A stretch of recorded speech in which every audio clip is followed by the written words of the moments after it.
Welcome to LIVEDAF, your online Daf Yomi Shiur. Shalom Aleichem and welcome back to today's Daf Yomi, which is Shabbos Daf Kuf Chav Beis. We are on Daf Kuf Chav Aleph Amud Beis, 2 lines from the bottom. The Gemara related a story in the name of Rabbi Abba Bar Kahana. Now the Gemara is going to give us conclude with 3 additional halacha statements in the name of Rabbi Abba Bar Kahana. Says the Gemara 2 lines from the bottom, Amar Rabbi Abba Bar Kahana, Amar Rabbi Chanina. So this halacha is in the name of Rabbi Chanina, which is Pamoites Shel Beis Rebbe. So these Pamoites, these candelabras, these menorahs, Shel Beis Rebbe, of the household of Rebbe, Mutar L'Taltal M'Shabbos. One may be metaltal and move them on Shabbos. They're not muktzah. Now Rashi points out. Let's perhaps take a look at Rashi inside on the bottom line of the Amud. So towards the end, beginning with the word Pamoites, it says Rashi menorahs, these candelabras, v'loi shel chulyos hayu. Now we must note these were not made of chulyos parts; they were one-piece menorahs. Why? Because as we learned earlier in the Masech, there's a concern if there are parts there that perhaps it might drop and come apart, and he might be tempted to reassemble the parts. So in that case, there's a concern of a malacha. However, we're speaking about pamoites which were one-piece pamoites, and therefore there's no concern, and therefore they're not muktzah. Continues the Gemara. Amalei Reb Zera. So Reb Zera wanted to know. He asked him, are you referring to small size menorahs or even large heavy ones? B'nitolim b'yodei achas? Are you referring to small pamoites which can be even handled with one hand, or the large heavy ones which need to be handled with 2 hands? Are those mutter betiltal as well? Amar alei, Sir Abba told him, Ka'oson shel beis avicha. We're referring to those pamoites which are similar to the ones used in your home. So Rashi points out here the top line, shel beis avicha, diktanos hayu, which were small sized ones which can be moved with one hand. Aval gdolos, but large sized ones which are heavy. Adam kaveh lehem makim, one designates a specific place for them, lets them sit in their place. They're not meant to be moved around. They're not considered to be a kli, since they're meant to remain in position, and therefore they are muktzah. So yes, it is specifically ones which are small sized ones, light ones, which can be moved around, b'yodei achas, and therefore they're considered to be a kli and not muktzah. Now, evidently we're speaking about the menorah which was not used this Shabbos, perhaps it was never used, and therefore there's no concern about the muktzah machmas isser or muktzah machmas, the flame that was sitting on it. So we're speaking about, we're not speaking about that concern. We're speaking about the other concern, the fact that it's heavy and it's designated, it's meant to stay in place. Therefore, it does not have the shame of kli with regard to muktzah, and therefore it is not movable on Shabbos. Continues the Gemara. V'amar Rav Abba Bar Kahana, Amar B'chanina. Kroinis shel beis Rebbe. So these wagons which are meant to transport people, the kroinis of the household of Rebbe, mutar l'taltal m'Shabbos. When we move them on Shabbos, they're not muktzah. Amalei Reb Zera. So Reb Zera again wanted to know, b'nitolim b'adam echad. We're speaking about the small size one, which can be transported, moved around by one person. Or we're speaking about the large size ones, which need 2 people to move them around. Amalei. So once again he responded to him, Ka'oson shel beis avicha. We're only speaking about those small size ones, similar to the ones used in your household and in your father's home, and therefore it's not muktzah, it's transportable, it's mobile, and can be moved on Shabbos. A third halacha, V'amar Abba Bar Kahana, Hitalem Rabbi Chanina, Lebeis Rebbe. So Rabbi Chanina allowed the household of Rebbe lishtes yayin b'kroinish shel nachri, to drink wine which was transported b'kroinish shel nachri, these wagons of the guy. So the nachri delivered the Jewish wine. We know that one may not drink the wine of a guy, nor even wine of a yid which was tampered by a guy. So this Jewish wine which was delivered by the guy, Rabbi Chanina allowed them to drink it b'chaysom echad, although it only had 1 seal protecting it. Now generally the Shittas Hachamim is that we need 2 seals. So how come he allowed even with 1 seal? V'lo yadana.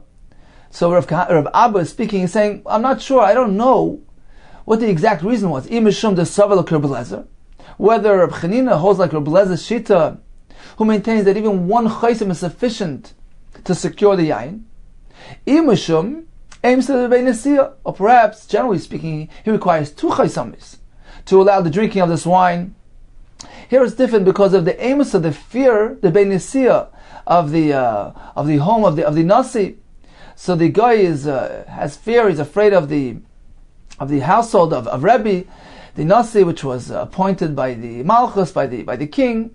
Therefore, he does not. He's dissuaded from going ahead and tampering with this wine. Therefore, even 1 seal is sufficient in this case. So, in summary, Rabbi Abba Bar Kahana taught us 3 things: that those small size menorahs, likewise the small size kroinos. So he said the halacha in the name of Reb Chanina, they are not considered to be muktzah.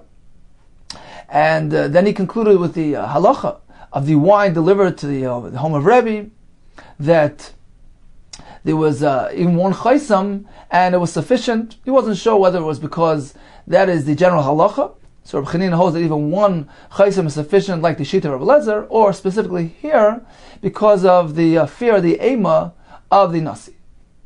Continues the Mishnah. We know one cannot instruct a guy to do a malacha for him. We learned that yesterday. What if a Nachri, a Gentile, decides to light the ner, the lamp, the candle? Mishtamish la'ir Yisrael. So it's okay for a Yid to go ahead and benefit from the illumination of the ner, because the Nachri lit it for himself. He didn't do it specifically for the Yisrael. He didn't do it upon the instruction of the Yisrael. V'im bishvil Yisrael aser. But if we know that the Nachri lit this ner for the sake, for the benefit of the Yisrael, although the Yisrael didn't instruct him to light it, it's aser. The Yisrael cannot benefit from this ner. The reason being that we're concerned that if we allow this, then he might be tempted to actually instruct him to light the candle next time. So there's a gzera here. Now the question is, generally we don't make a gzera on top of another gzera. The initial isser, amir la'akum, of telling the guy to do a malacha is only isser d'Rabbanan.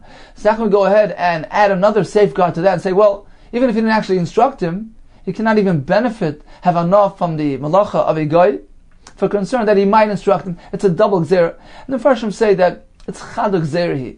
It's considered to be one and the same gzera, because one thing leads to the next. So both gzeras perhaps were established at one time, and it's interrelated, interconnected. You can't separate between these 2 things. If he enjoys the benefit of a malacha of a goy, this will come in to go ahead and tell him, and to go ahead and tell him and to do the malacha, and therefore the Chachamim prohibited both aspects of this situation. So the hana is aser.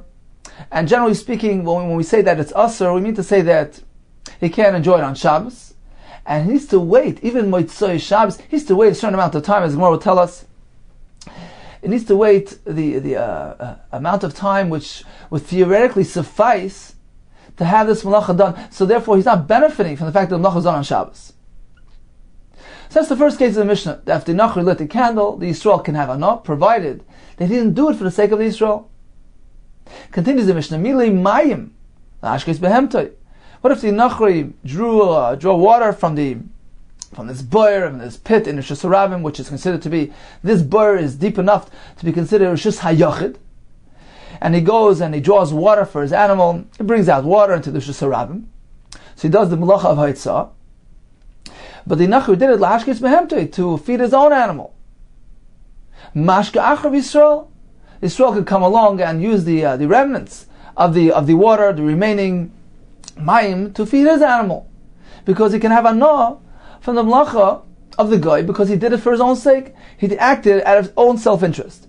Yisrael also, but if he did it for the sake of the Yisrael, once again, this would be aser.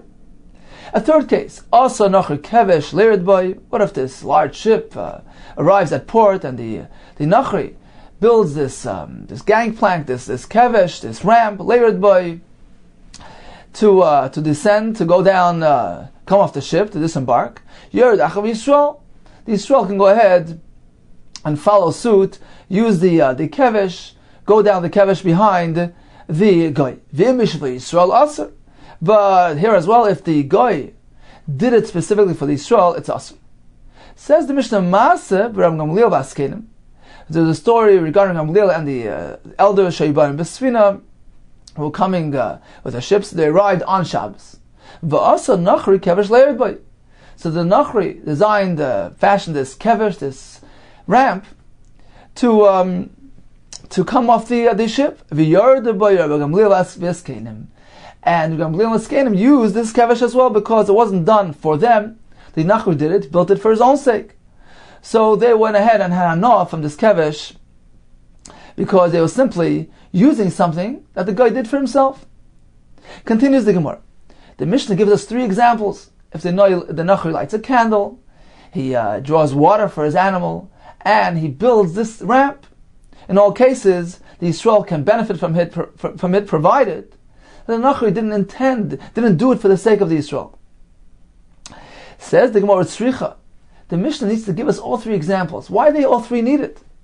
The answer is the Yashmina Ner. If the Mishnah would simply tell us the case of the Ner, I would say, well, you know why over there, when the Nachri lights the Ner for his own personal gain, certainly the Yisrael can go ahead and have anah from it. Why? Mishum de Ner la'echad, Ner la'meya.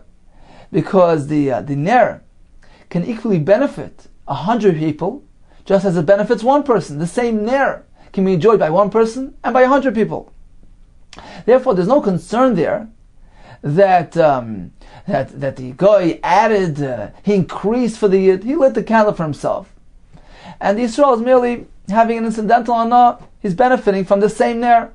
There's no concern of adding, of being moisef for the Yisrael.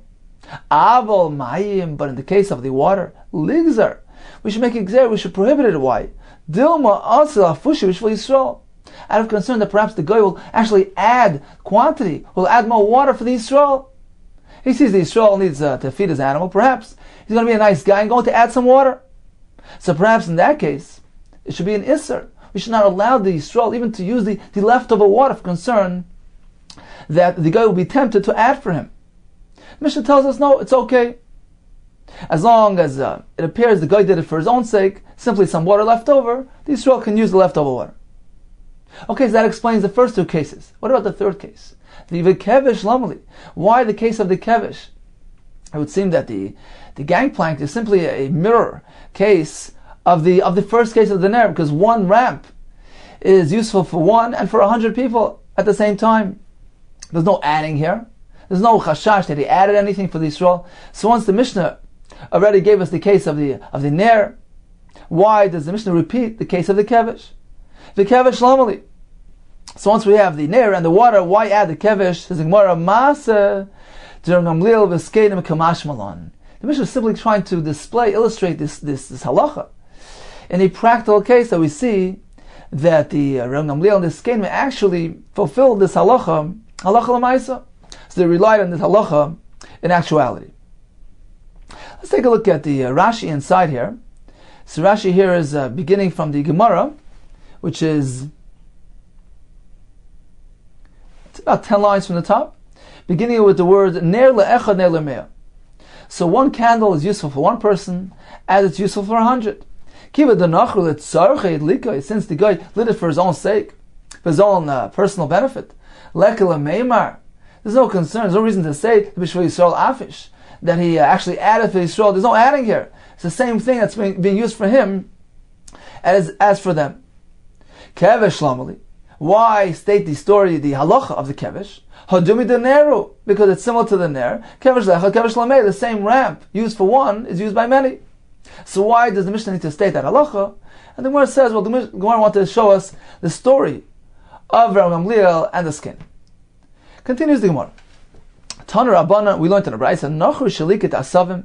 If a Nachri gathered grass, so he cut grass for his animal, Machal Achav Yisrael, so the Yisrael can go follow afterwards and feed the leftover grass to his animal. V'im b'shvil Yisrael, but if we know that he actually cut the grass for the sake of the Yisrael, Asur, the Yisrael may not benefit from the grass. Likewise, Milei Mayim Lashkes Behemtoi, if the Nachri filled water, he drew water out of this boer Lashkes behemtei, to feed his animal, mashkach Yisrael, the Yisrael can go ahead and use the leftovers for his animal. But if he did it for the sake of Yisrael, it's asa. When is this halacha said, this allowance, that the Yisrael can use the leftovers? If the Nachri does not know the Yisrael, he's not his acquaintance, he doesn't know him, Abal ma'kiroi aser. But if he knows him, then it's aser. Because at this point in the Gemara, Rashi explains, the Gemara figures the reason is because since he knows him, we assume that he also had him in mind. So he did it for his own sake, but he also did it for the sake of the Yisrael. So that is the reason why it's aser. Says the Gemara, is that so, that when the Nachri knows he's familiar with the Yisrael, then it's aser? Va'amar, actually the Gemara is asking differently. Eini, how can you say that when the Nachri cut the grass, the Yisrael can go ahead and use the leftover grass for his animal? Is that so? Is that mutter? Eini, va'amar Rav Huna amar Rav Chanina, ma'amid adam behemtoi. One may position his behema on top of asavim, grass, which is currently attached to the ground. So he may go ahead and position his animal there to eat freely. But he cannot place his animal, position him on something which is muktzah, for him to eat. Why? Because there's a concern. Perhaps he'll be tempted to move the muktzah, pick it up and help his animal eat, because muktzah is only Issa D'Rabbanan. In contrast to the grass, the asavim attached to the ground, which is no concern that he'll go ahead and rip off grass, give it to his animal, because it's a malacha d'oraisa. So we have that distinction. When it comes to asavim, he can go ahead and position his animal without any concern. Whereas when it comes to something which is muktzah, which is only asavim d'Rabbanan, for instance, something which was attached to the ground at the onset of Shabbos, and now somehow became detached, it's considered to be muktzah. So he cannot position his animal there because he might go ahead and actually lift the muktzah. So how can we say that the Yisrael can go ahead and allow his animal to eat the leftover grass which the guy harvested on Shabbos, in which it's muktzah because it was attached to the ground during the beginning of Shabbos? It wasn't prepared, it wasn't useful, it wasn't fit for use, it's muktzah. So how can we say that he can position his animal there? Says the koimla ba'apa. So we're not speaking about he actually positioned his animal there, but rather the koimla ba'apa, that the owner stood in front of the animal, and she went, as a result of his strategic positioning himself in front of the animal, he somehow influenced he caused the animal to go ahead and walk onto the go to the get near the grass. And she went and ate, meaning he wasn't standing right by the grass, in which case there's no concern of him moving muktzah. Now, interesting, Taisus points out, how can one position his animal on top of grass on Shabbos? We know that even an animal, a Jewish animal, is meant to rest from malacha on Shabbos, and ripping out grass from the ground is a malacha. It's interesting, perhaps interesting to see Taisus inside here. So Taisus is 3 lines from the bottom of the Amud, beginning with the words Mamid Adam Behemte Al Gabi Asavim B'Shabbos. So Taisus brings the Mechilta v'Kedashinan b'Mechilta L'man Yonuach Sharcha v'Chamarcha. The pasuk says so that your shar and your chamar should rest on Shabbos. Yocher lo yalichenu toilish. Perhaps I would think he must rest, completely rest, refrain from doing malachas. You shouldn't allow him to cut off some plant from the ground. You shouldn't allow him to uproot something, which is a malacha. Talmud Laima, the pasuk says, L'man yonuach. He meant to have him rest on Shabbos. It's not called resting. This is tormenting the animal. You're restricting him. You're locking him up. You're not letting him live freely. So we learn from this drasha that certainly the animal can go ahead and engage in malach if he's doing it for his own pleasure and benefit. We're not meant to have the animal work for us, but if the animal decides to go out and cut some grass, it's okay. So that explains why he can position his animal on the asavim, but he cannot position the animal on top of muktzah for concern that the owner might be tempted to move the muktzah. But as the Gemara says, apparently we're speaking about a case where he's actually not standing near the muktzah, but he's causing his animal to go to the muktzah, in which case it's mutter. Okay, let's get back to the halacha of makiroi amar. So we just learned earlier about medav amurim. This halacha, this allowance for the Yisrael to eat the leftover, to feed his animal the leftover grass, is only she'ein makiroi. If the guy doesn't know the Yid, he's not his acquaintance, in which case we assume that he's only doing it for his own personal benefit and not for the Yisrael.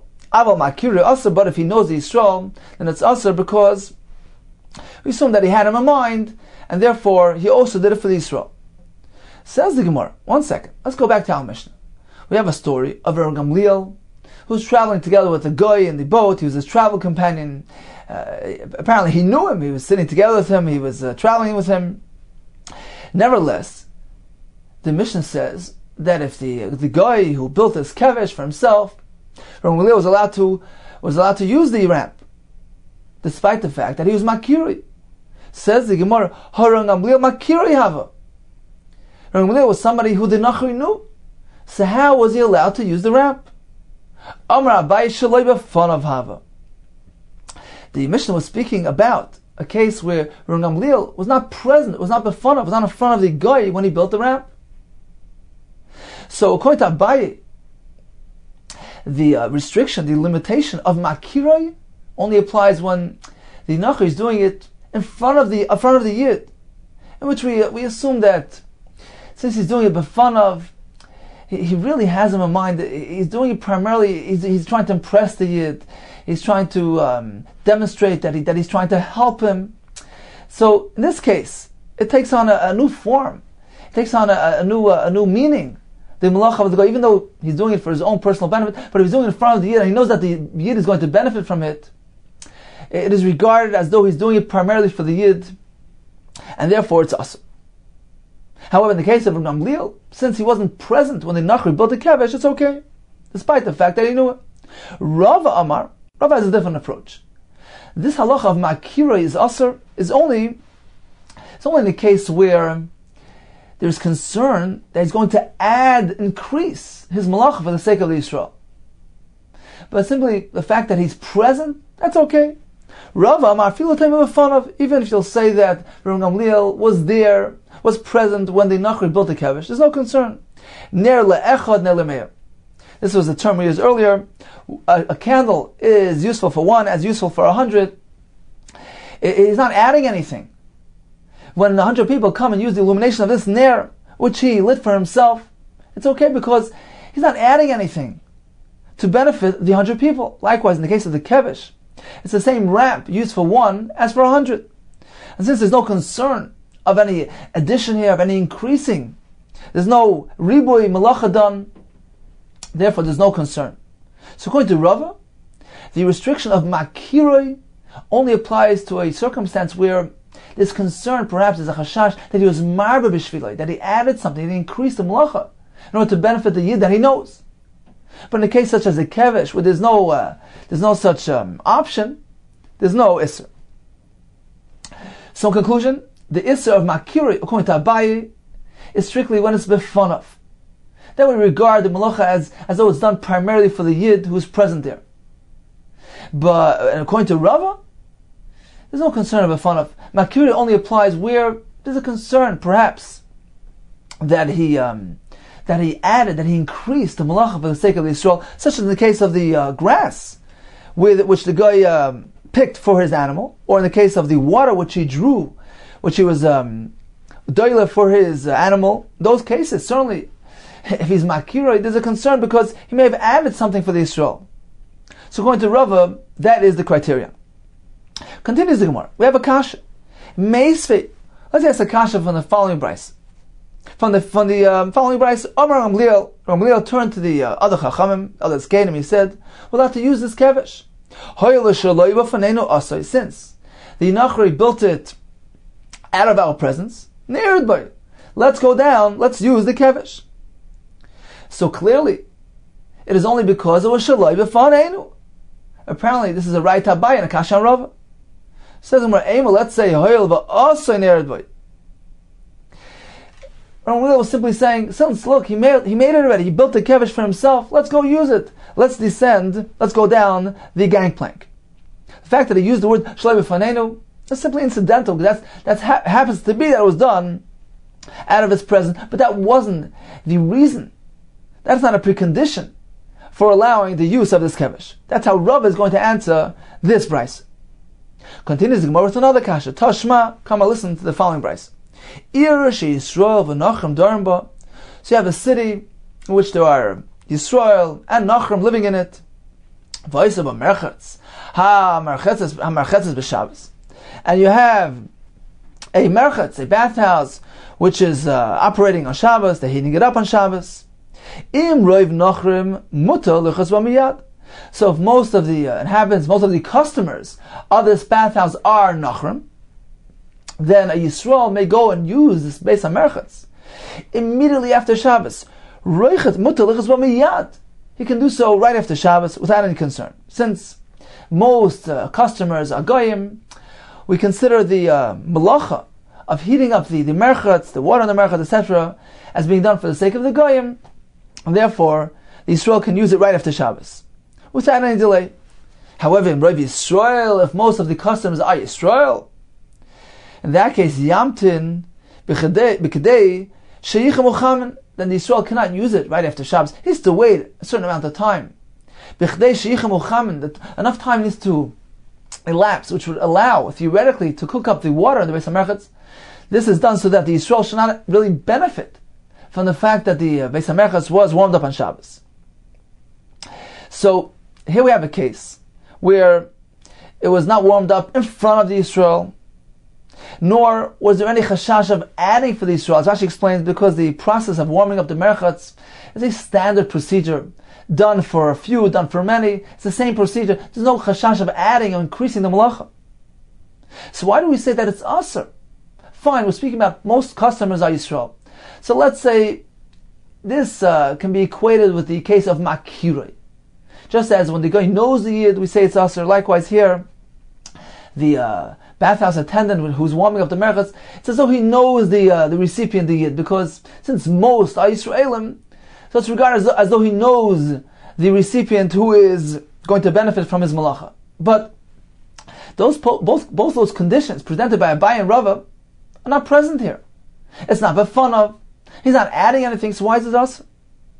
Says the Gemara, Hasam, in that case over there, ki mechamemi, adata de ruba mechamemi. That case is very different, because when they warm up this Beis HaMerchatz, this bathhouse, adata de ruba mechamemi, they're heating it up with the majority in mind. Meaning, if most customers are Yisrael, so they're doing it for the sake of Yisrael. It's not as though the guy did it for himself. And the question is, could Yisrael benefit incidentally from the malach of the guy? Why is he heating up this bathhouse? Why is the attendant getting involved in operating this bathhouse? He's doing it for his customers. Now, if most of his customers are Yisrael, then his malacha is regarded like a malacha for the sake of Yisrael. It's a direct malacha for the sake of Yisrael. Certainly, it's aser. Continues the Gemara. Tashma, let's take a look at the following brayso. Tashma, come and listen. If there is a ner, a lamp, which is lit by a mesiba, by this party, by this banquet, and it was lit on Shabbos. If most guests at this mesiba are goyim, mutar l'shtamash lo'ira, then the Yisrael can benefit from the illumination. In Rav Yisrael, but however, if they're mostly Yisrael, aser, then he cannot enjoy the benefit. Mechza aser, if it's 50-50, likewise it's aser.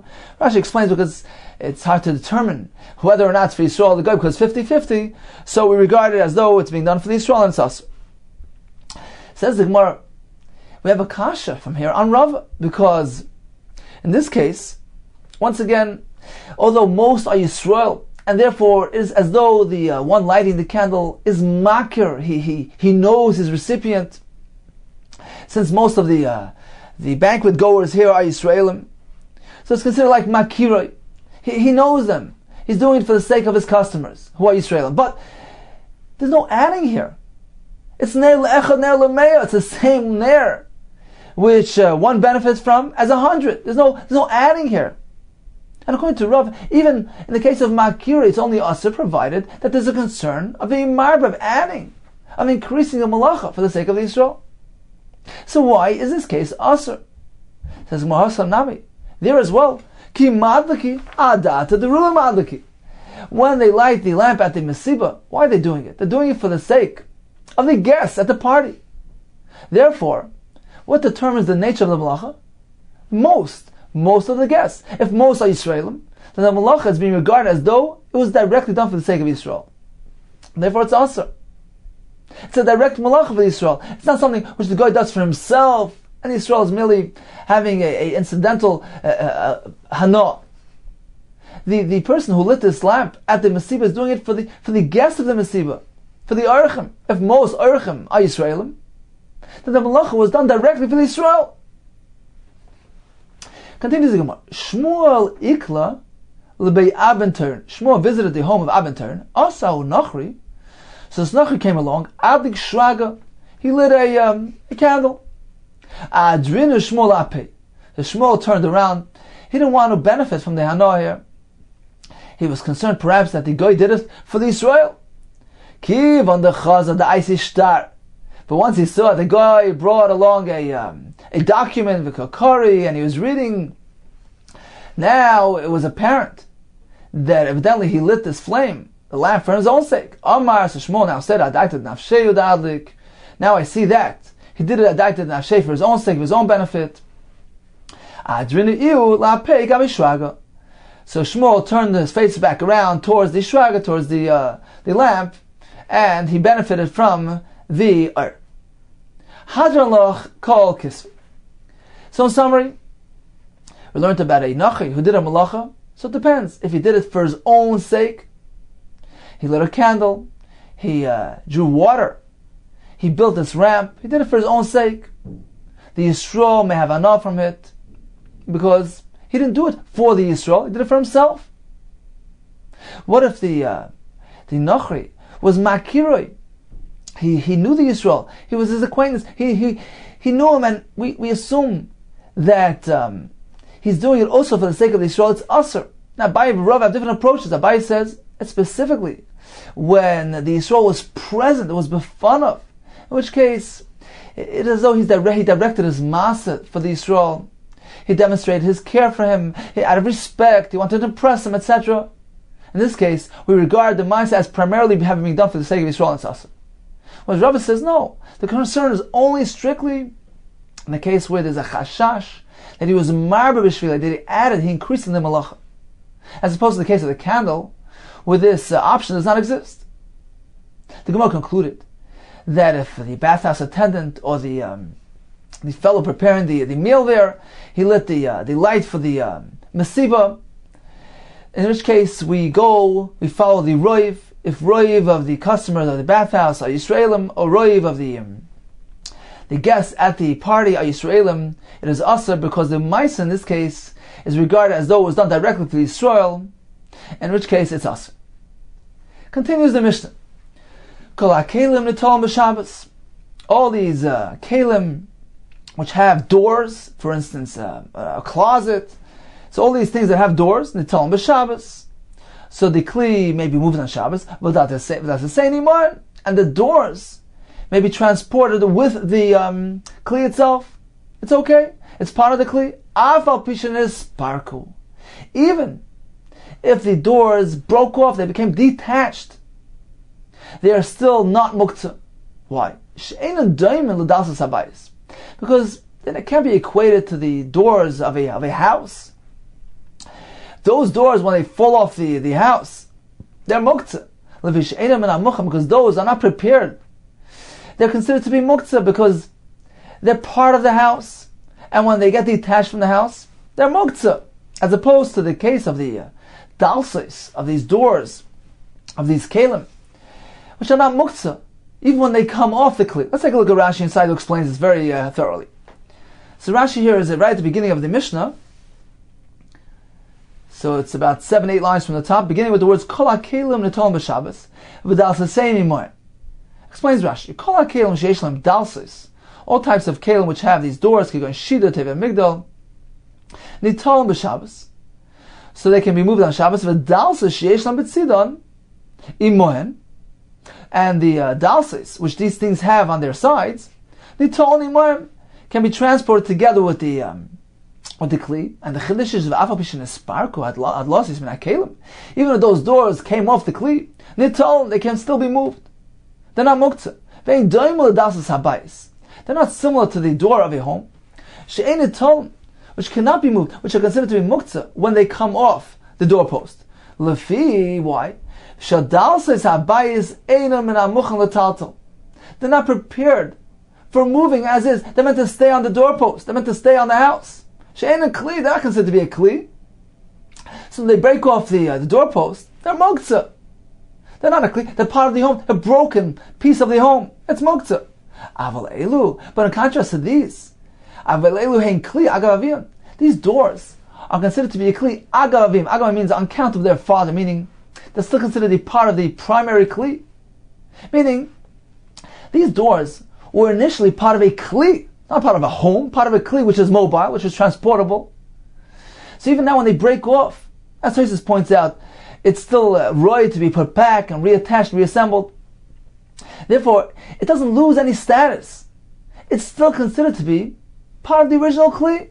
So it was a kli, and it remains a kli, and therefore it's transportable, and it is not muktzah. Continues the Mishnah.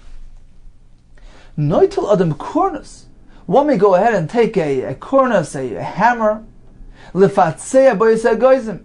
He may go ahead and crack with it nuts on Shabbos. Kardaim, likewise, he can take a saw, lachtach boyisei dvela, and use it to cut. The kardaim means an axe. Lachtach boyisei dvela, to hack cut up the dvelo, this large glob of dried figs. Megera, he can take a saw, lager b'as hagvina, and use it to saw through, to chop cheese. Magreif, he can take a rake, lager b'as hagregeres, to gather rake together the gregeres, the dried figs in the barrel. As harachas, as hamazlig, other types of tools. Rachas is some type of winnowing shovel. As hamalges is some type of pitchfork. He can use it for permissible use. Lasalv l'katan, he can use it to feed his cotton. You can use that as a toothpick to insert into a fruit, into a berry. Esakush v'esakarka, these are actually the rachas samalges los olakotim means to place on it. You can feed with these things. You can feed his cotton. You can place some food on these on the shovel or the pitchfork. In the next case, we have the pointy ones. Esakush v'esakarka. Kush is a rod used. They wrap the threads around it. So some sort of pointy rod. Sakarka is a pointy tool, use a weaving tool. Lischayiv boy, he can use it. He can poke it into a fruit. Use it as a toothpick. Machat shel yad, he can use a hand kneading, meaning a sewing needle. Little by sakoitz, to remove with it a splinter. V'shel sakoim, likewise he can use this larger needle used for sewing together sacks.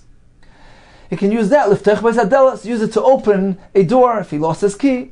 So these are examples of the various kelim which seem to be muktzah kelim. They're generally used for malachos.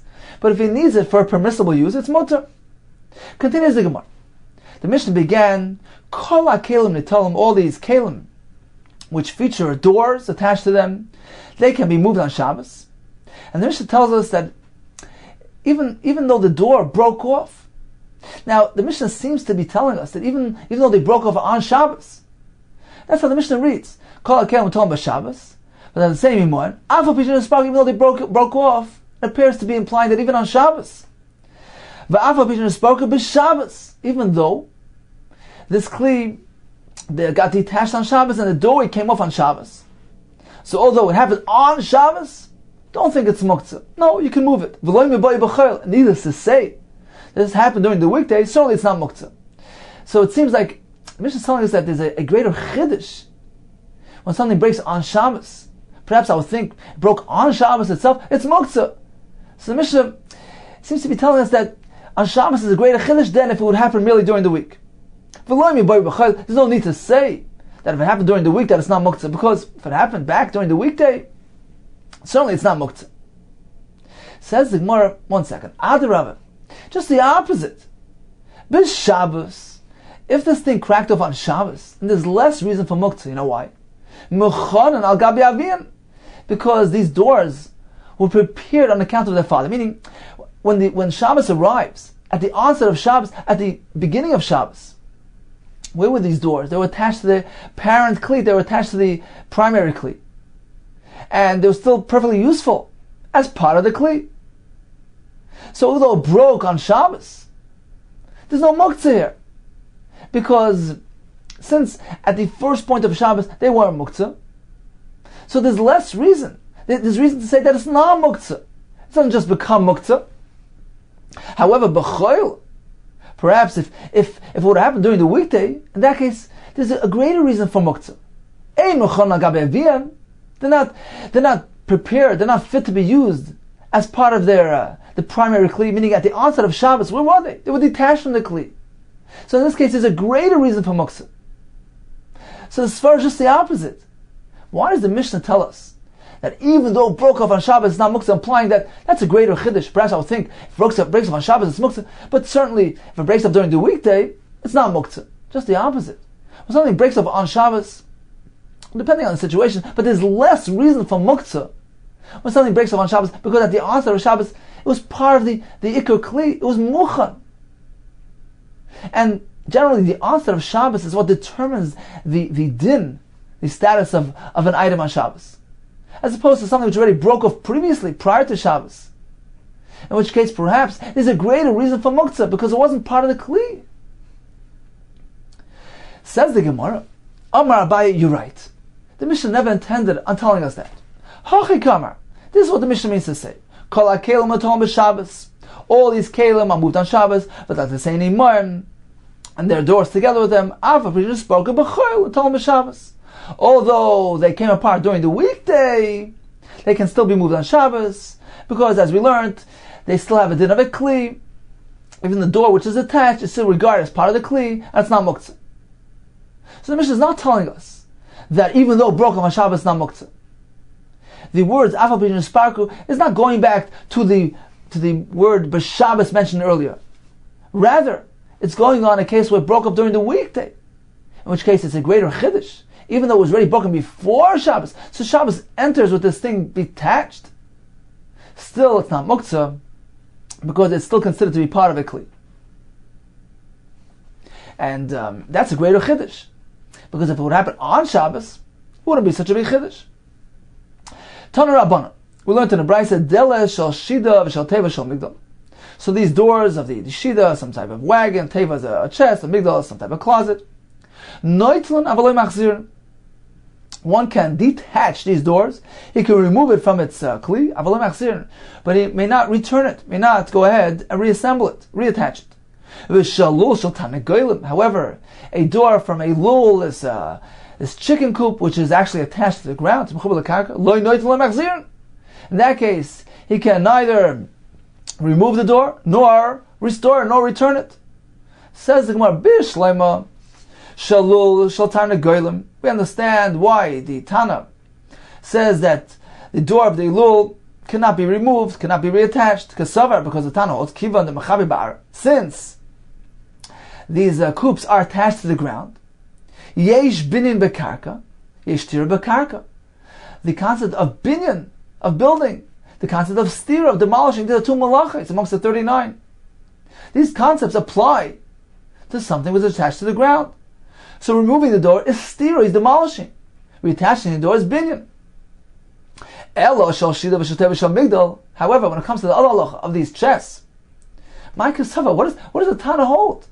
He draws that distinction between removing, which is mutter, and reattaching, which is asr. How does that work?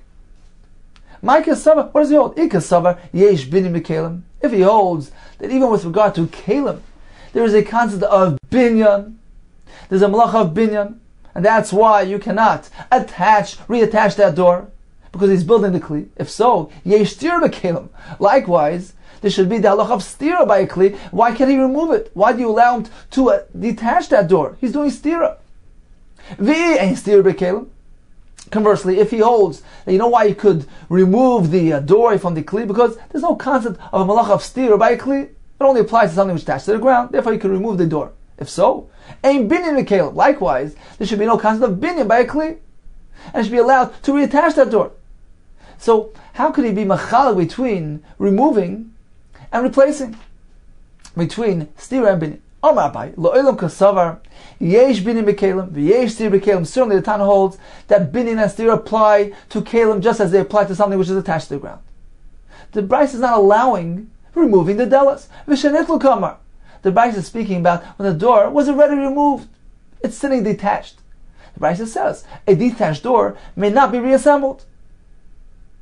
Amalei Rava, shtei tshuvas b'davar. I have two responses, two challenges to what you said. Chada, number one, the Nitolan Tani. The Bryce clearly says Nitolan. They can be removed. The Bryce is giving us a heter to remove the door from the Kli. V'oid, additionally, my avoloi machzirin. The Bryce says, Nitolan avoloi machzirin. But you may not restore it, you may not reattach it. Apparently, the Bryce is telling us that one thing is mutter, removal is mutter, but you may not reattach. According to you, Abai, even removing is us. So why does the Bryce use this term? Avolei machzir. Elam arava. Kasavar, the Bryce holds, ein binin bekelim, ve'ein stira bekelim. Indeed, a kli does not entail binin nor stira. That only applies to something which is mechuber l'karka. And therefore the Bryce allows removing the door, because there's no concept of stira by a kli. Why then can't you reattach it? It's a isam d'rabban. Ugzeira shama yitka. There's a gzeira that perhaps he might be tempted to be. Yitka means to attach it properly using nails, pegs, in which case it's usr. Why is it usr? Not because of binyan, but because of the malacha of a makeh patish, meaning putting the finishing touches on something. So even when he does it to a kli, it's a malacha because it's makeh patish.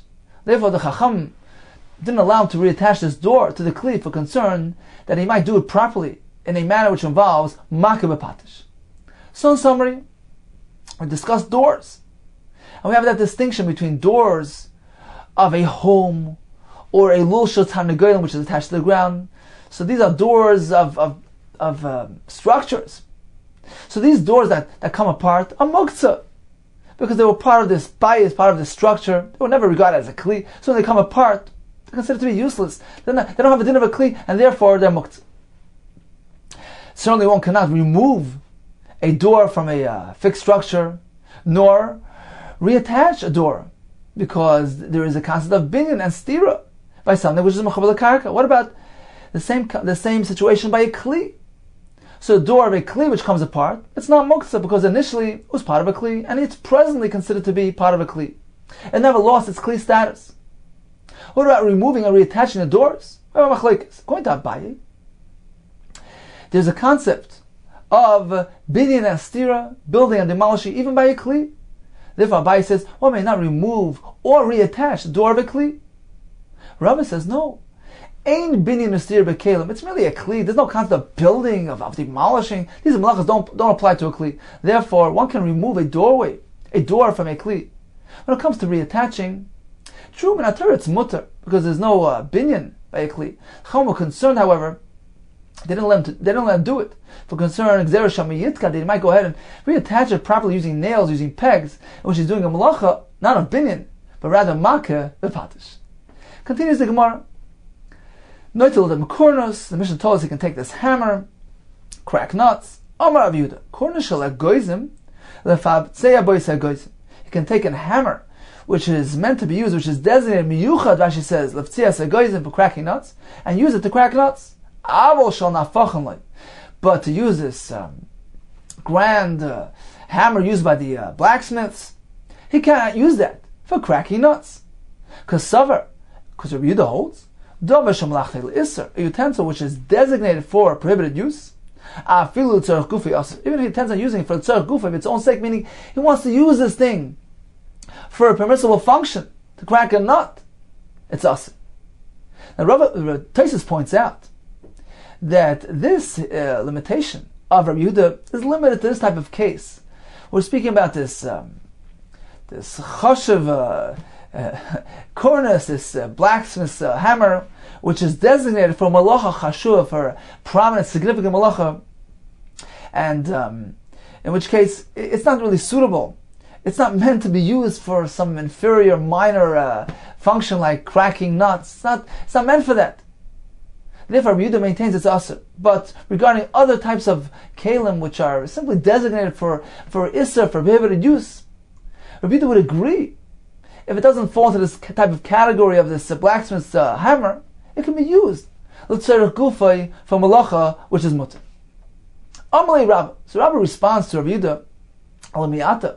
If that's the case, Sefer Diktani, in the Sefer of the Mishnah, where we find that it says Vesarachaf, this amalges, he can take this shovel and this pitchfork used for malachas, losses all of a cotton to place food on it and serve his cotton.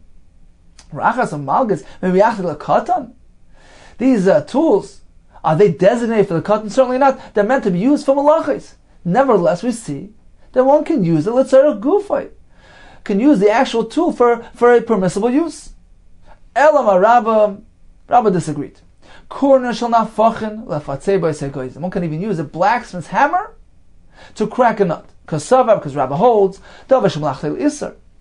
even something which is designated for a isser purpose, and as Tosfos points out, even something which is chashuv, prominent and significant, and designated for this malacha chashuva, L'tzarech gufay mutter, it can be used for a permissible function. So, in summary, Rabbi Yehuda says this blacksmith's hammer is usher to be used for a permissible function, whereas Rabbi disagrees, he holds it is mutter. Okay, time for a brief chazorah of today's daf. We began with those three halachas mentioned in the beginning. First, regarding the menorah, then regarding the car and this wagon. The Gemara told us they're not muktzah, provided they're of a smaller variety. They can be transported, moved around by one person. This is regarding the wagon. Regarding the menorah, it can be transported simply by one hand. It's not that big, heavy one which is meant to stay in place. Therefore, these two things are not muktzah. The Gemara concluded with the wine transported by the goy for the household of Rebbe, which was mutter, according to Rabbi Chanina, mutter even merely with one seal. The Gemara was unsure for the reason, whether because Rabbi Chanina holds that one seal is generally enough, or because out of fear of the base Rebbe, there's a reason to assume that the goy did not tamper with the wine. We proceeded with the Mishnah of Enocha did a malacha.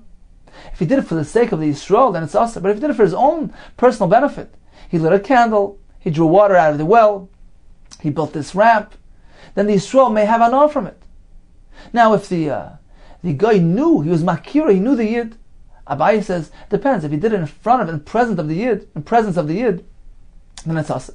Rava says, this is only a concern when we have a chashash, a concern that perhaps the guy was marba, he increased in the malach for the sake of Yisrael. We concluded that regarding the, for instance, the bathhouse attendant or the fellow lighting the candle by the meal, if most of the people there, most of the customers are going to be Yisraelim, in which case we regard the Maisa as though it's being done directly for Yisrael, then it's also. We learned in the Mishnah that these doorways of the batim of the homes are muktzah when they come off, when they get detached. We learned in the Gemara likewise when it comes to the lul shel tarnagolim, which is attached to the ground, that also has a din of a bias. So these things are muktzah. And when it comes to removing and reattaching those doors, one cannot, because he's doing a malacha. By removing the door, he's doing a malacha of stira. By attaching a malacha of binyan. When it comes to the doorway of a kli, those that come off are not muktzah, because they're still considered to be kalim. The Gemara told us that even if they came off during the weekdays, they're still not muktzah, because these doors are considered to be kalim. They're considered to be part of those kalim, part of the chest, part of the closet, and therefore they're not muktzah. What about removing and attaching those doors to the kalim? So according to Abaye, there is a concept of a malacha of binyan and stira by a kli, and therefore one may not remove or reattach those doors. Rava maintains there's no concept of building or demolishing by a kli. One can remove a door from a kli. The reason why he cannot reattach it, because of a concern that he might use the nails or pegs and do a malacha makiv patish. The more concluded with machlekes between Rabbi Yehuda and Rava regarding using this blacksmith's hammer for a permissible use, for instance, cracking those nuts. According to Rabbi Yehuda, it's asur. According to Rava, it's mutter.